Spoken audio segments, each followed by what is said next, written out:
So, I'm going to talk to you a bit about Tom, who is a seafood seller, and Young, who is a seafood buyer and also a broker. What happens is their transaction is mostly based on trust and friendship. So when Young buys Tom's seafood, he completely trusts him because they're really good friends, right? So then when Young goes to the retailer and tries to sell his seafood, the retailer is like, no, I don't want to buy your seafood. I have no idea where it's produced and how it's produced. Nowadays, there are more and more increasing scattered and complex supply chains. In addition to more stringent regulations, especially in import and export, there are also more and more green consumers and sustainability standards. This is why Verifik8, our mobile-based app, as in web-based app, is going to bring trust, transparency, and traceability to the seafood supply chain. How it works. Basically, we have 3 steps. The first one is farm profiling. The second one is going to be data monitoring, and the third one is going to be compliance. So, farm profiling. What we do, we have kind of a farm identity card thing with the address of the farm, the year it's been built in, and the name of the farm owner and its contact details.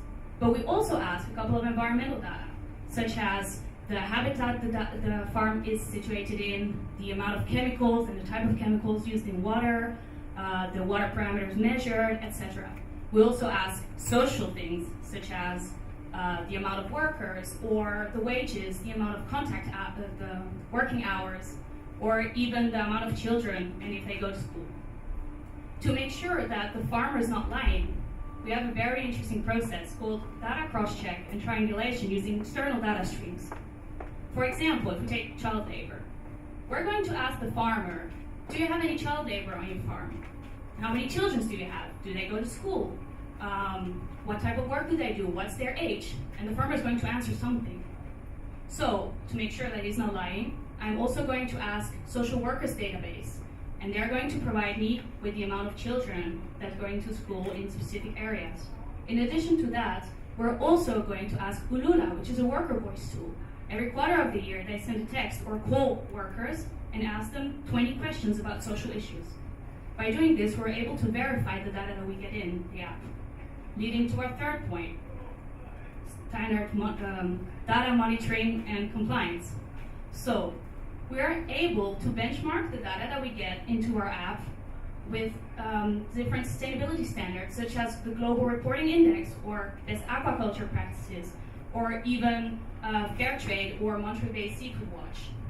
We're also able to standardize all the standard data sets because more than 70% of each standards are very similar with other standards. So by doing this, we are making it much more time efficient and cost efficient to benchmark against standards.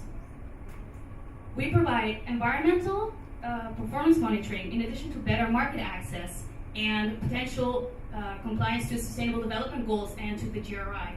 In addition to that, what's very special about our app is that we have more than 260 social KPIs divided into 12 categories, such as worker representation, grievance mechanisms, child labor, freedom of movement, forced labor, etc. What's very important to know, and you probably also already know, is that social issues are very important in the supply chain, in the seafood supply chain.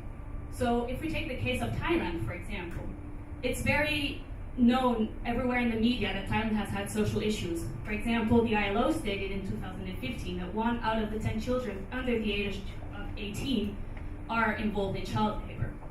So we're trying to put a number on this social data because most of the social data that's around is currently based on estimations. So to get the farmers on board and the buyers, or the people up in the value chain, we have a couple of incentives and benefits. For example, we offer a better market access to the farmers, in addition to more financial services, such as premiums, insurances, loans, etc. But we'll also give them better farming practices, increasing their yield and productivity. For the buyers, they're completely de-risking their supply chains by the transparency. They're also noticing a decrease in certification costs for standards, and they're also able to make safer and more responsible procurements, leading in also a better social acceptability. And continue with more detail about our business model on the market as previously presented. Seafood is a huge market of $200 billion worldwide, of which more than half is happening in Southeast Asia.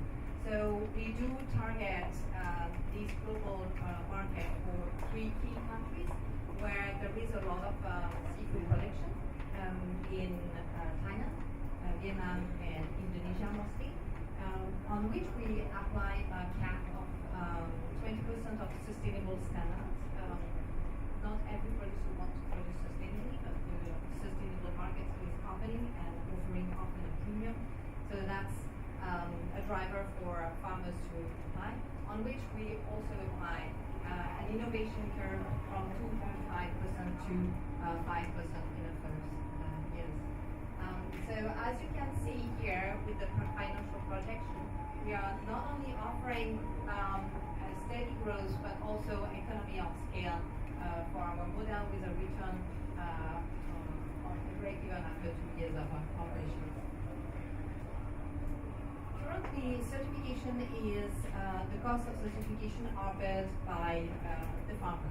He's the one to have to pay, and therefore he's the one to not really often have the investment to turn that into reality. It's a smallholder farmer represents 80% of farmers in Southeast Asia. It's a big untapped market. We want to untap that market. In order to do that, we change that in having an innovative business model. So the certification is free for farmer. Fees are distributed among other players of the supply chain who then can individually bear a limited cost. So it's a corporate fee for buyers and cooperatives, and it's a license fee for retailers and certification body. Each one of them having an interest to see through their own supply chain. What do we need in order to scale it up? We have bootstrapped this project around pilots, and we did most of those pilots in Thailand.